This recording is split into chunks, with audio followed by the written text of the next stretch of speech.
Mis amados amigos y hermanos, quiera nuestro bondadoso y amoroso Señor derramar cual refrescante lluvia en medio del árido desierto sus más ricas bendiciones sobre nuestras vidas. Nos sentimos privilegiados por la gentileza de permitirnos compartir con ustedes estos breves minutos de saludable alimento para el alma, rica nutrición para la mente y fresco refrigerio para el espíritu. Y ahora palabras de sabiduría. Leamos en Hechos 15, 19 y 20. Por lo cual yo juzgo que no se inquiete a los gentiles que se convierten a Dios, sino que se les escriba que se aparten de las contaminaciones de los ídolos, de fornicación, de ahogado y de sangre.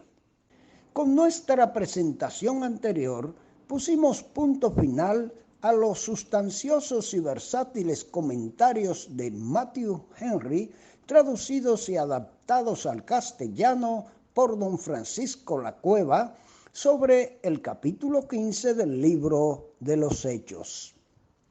Pero como habíamos prometido, no podemos negarles el disfrute de los sencillos pero muy puntuales enfoques de don Rubén Vera, extraídos del devocional diario Meditaciones y que hoy se desarrollan en torno a los versículos 19 al 21. En estos versos tenemos la histórica y benéfica conclusión a la que, bajo la inspiración y guía del Espíritu Santo, llegó Jacobo, pastor y líder principal de la iglesia de Jerusalén y de la gran reunión que allí se llevó a cabo. La decisión de Jacobo, medio hermano del Señor, escritor de la epístola de Santiago y líder indiscutible de la iglesia primitiva, fue una decisión tan atinada y bíblica que tuvo su aprobación a unanimidad por la iglesia, los ancianos y los apóstoles presentes en esta solemne e histórica reunión. Sin perder de vista que es el Espíritu Santo el verdadero productor y ejecutor de todos los hechos a través de los discípulos del Señor. Pasemos, pues, a escuchar lo que nos explica don Rubén Vera bajo el tema La recomendación de Jacobo, Hechos 15, 19 al 21. La batalla se había ganado en todo cuanto se refería a la doctrina de la gracia y a la libertad de los creyentes judíos, pero quedaba pendiente un problema práctico que presentaba dos facetas: el testimonio de los cristianos gentiles frente a los judíos de la dispersión y el problema de su comunión con los convertidos de entre los judíos, especialmente en lo que se refería a comer en común. Por su consejo, Jacobo no vuelve a poner a los creyentes judíos bajo la ley, sino que nota algunas cosas que los judíos, a causa de su estricta crianza monoteísta y su práctica de las leyes alimenticias de Levítico 11, habían de considerar necesariamente como abominaciones.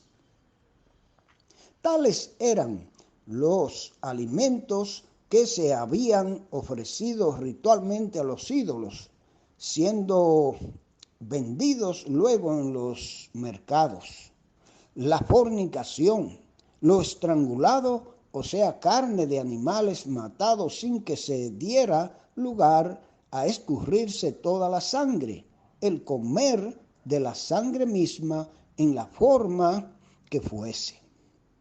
Los judíos tenían conciencia del ídolo, de modo que lo ofrecido ante él era inmundo y el comerlo idolatría. El cristiano fuerte podría pensar de otra manera, considerando que el ídolo no era nada y por eso, siendo la carne la provisión de su Padre Dios, podía comer de ella. Primera de Corintios 8, 4 al 13. Por fin, ha de prevalecer el criterio del hermano fuerte y, de todos modos, andando el tiempo, el tipo de problema tenía que cambiar. Por lo pronto, sin embargo, se pedía a los creyentes gentiles que tuviesen respeto para las conciencias de sus hermanos judíos.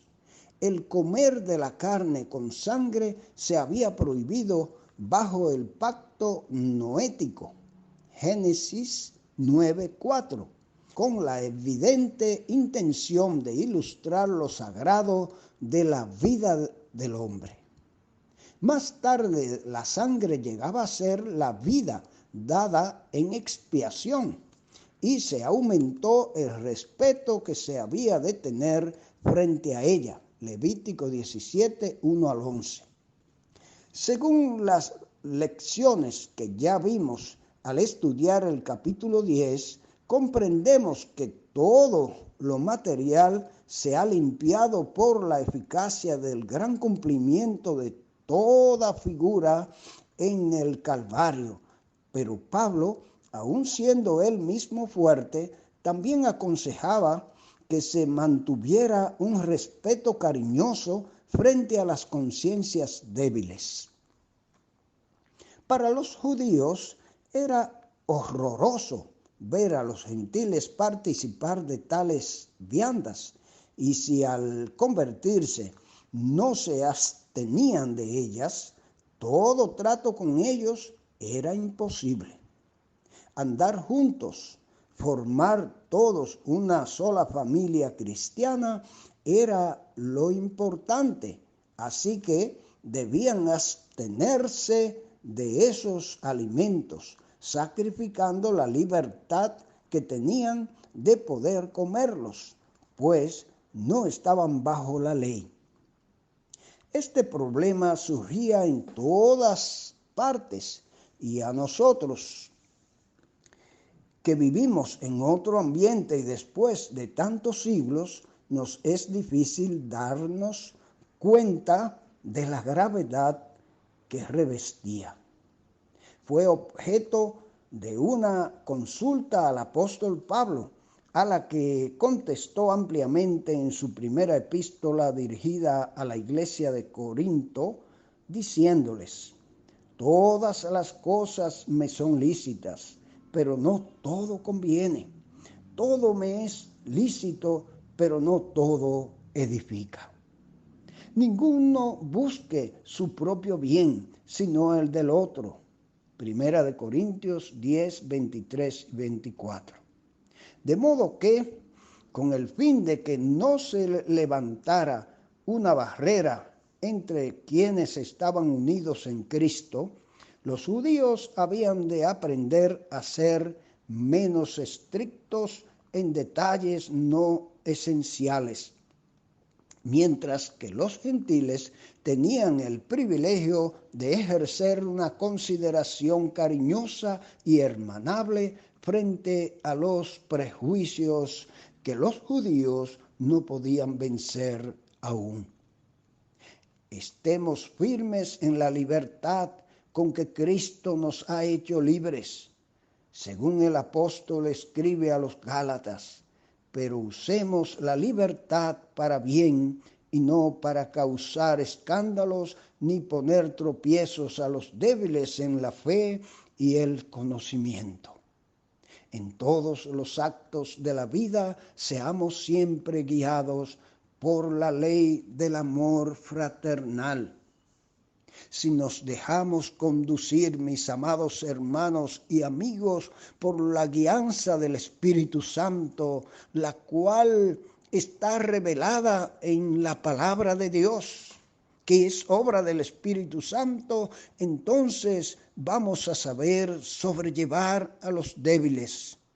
Vamos a saber transigir, vamos a saber ser tolerantes en aquellas cosas que no son esenciales y poner todo nuestro empeño en las cosas fundamentales, en apegarnos a la palabra de Dios y a la guianza del Espíritu Santo, y nada de llevarnos de tradiciones de hombres y de instrucciones humanas fuera de lo que nos enseña la palabra de Dios.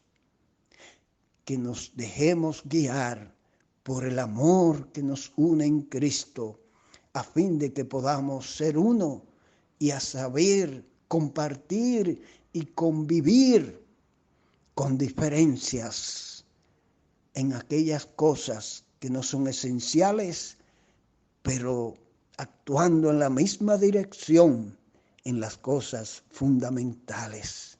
Que el Espíritu Santo nos ayude, hermanos, a hacerlo así. Y su amor nos una cada día más a todos los santos lavados por la sangre de Jesucristo. Ojalá, mis hermanos, que así sea y que el Señor nos bendiga. Amén.